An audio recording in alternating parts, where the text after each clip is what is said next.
पुराच्या बाहेरही लढू शकलो नाही, ही खंत मात्र आमच्या शेवटपर्यंत कायम मनात राहील.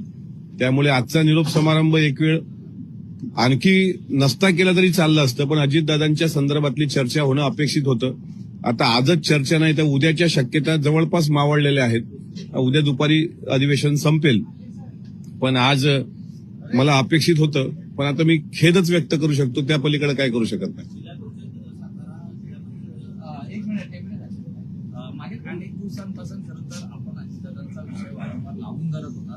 सभागृहाला घटनेचं गांभीर्य नाही का, सदस्यांना गांभीर्य नाही का, तुमच्या पक्षाला या विषयाचं गांभीर्य नाही का, म्हणून हा विषय त्या ठिकाणी घेतला गेला नाही, आवर्जून त्या ठिकाणी आणला गेला नाही असं वाटतं. कुणालाहीच या बाबतीत गांभीर्य आहे असं म्हणता येणार नाही.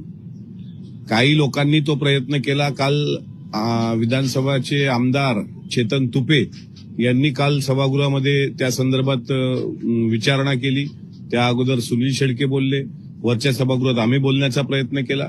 पण मला एकंदरीत स्पष्टपणे सांगायचं आहे की सरकारला अजितदादांच्या विमान अपघातासंदर्भात गांभीर्य नसल्यामुळे ही चर्चा दोन्ही सदनामध्ये घडू शकली नाही, हे दुर्दैवानं मला म्हणावं लागतंय. आणि सरकारच्या मनात जर असतं तर ही चर्चा घडून आणल्या गेली असती. विमान अपघाताचा विमानाचा अपघातच असेल तर ते पण स्पष्ट व्हायला पाहिजे होतं. आणि आमच्या मनात ज्या शंका आहेत, म्हणजे मला साधाच प्रश्न आहे, अशोक खरात नावाच्या भोंदू बाबाचे 250च्या वर व्हिडिओ सीसीटीव्हीच्या माध्यमातून सापडले की नाही? आणि अजितदादांचा सीसीटीव्ही अद्याप सापडू नये देवगिरीवरचा, किंवा व्हीएसआर व्हेंचरमध्ये जाण्यापर्यंतचा सीसीटीव्ही अद्याप सापडू नये. ही कुठली यंत्रणा आहे? त्याचा मिरजगाव साईडचा काय त्याचा तो आश्रम आहे, तिथले व्हिडिओ आलेत लोकांकडे, सीसीटीव्ही आलेत तिथले. आणि दादांसारख्या लोकनेत्याचा विमान प्रवासाचा सीसीटीव्ही येऊ नये, हे कशाचं फेल्युअर आहे?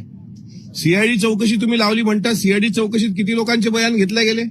ब्लॅक बॉक्स हे विचारायचं नाही आम्ही, की अख्खं ते मोबाईल तिथे जळलेले दिसत आहेत, त्यांची फाईल जळलेली दिसते आहे, दादाचे कपडे तिथे जळलेले दिसले, पण ते तुमच्या कागद जळली नाहीत आणि तो ब्लॅक बॉक्स जळला नाही. म्हणजे हे जे काही चाललंय ना, हे काही बरोबर नाही, महाराष्ट्राच्या हिताच्या दृष्टीनं चांगलं नाही. आणि मी सांगतो, सरकारमध्ये जरी असतो, तुम्ही मला परत उपप्रश्न विचाराल की तुम्ही सरकारमध्ये असताना तुमचा सरकारवर विश्वास नाही का? मी स्पष्टपणे सांगतो, सरकारच्या मनात असतं तर ही चर्चा अधिवेशनात झालीच असती. या चर्चेचं एकदा सगळ्या अधिकाऱ्यांशी बोलून फक्त काही स्पेसिफिक प्रश्न होते. अद्यापही साहिल मदन हा कुठे आहे? जो पायलट होता तो त्या अशोक खरातच्या आश्रमातला पोलाय का? तो मेला आहे की जिवंत आहे?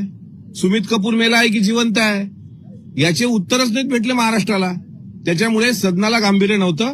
आणि स्पष्टपणे सांगतो, सरकारला अजितदादांच्या विमान अपघातासंदर्भात गांभीर्य नसल्यामुळे दोन्ही सभागृहामध्ये त्याबाबत स्वतंत्र चर्चा झाली नाही. हे दुःख आणि ही सल ही शेवटच्या दिवसापासून मरणाच्या शेवटच्या दिवसापर्यंत माझ्या मनात ती कायम राहील.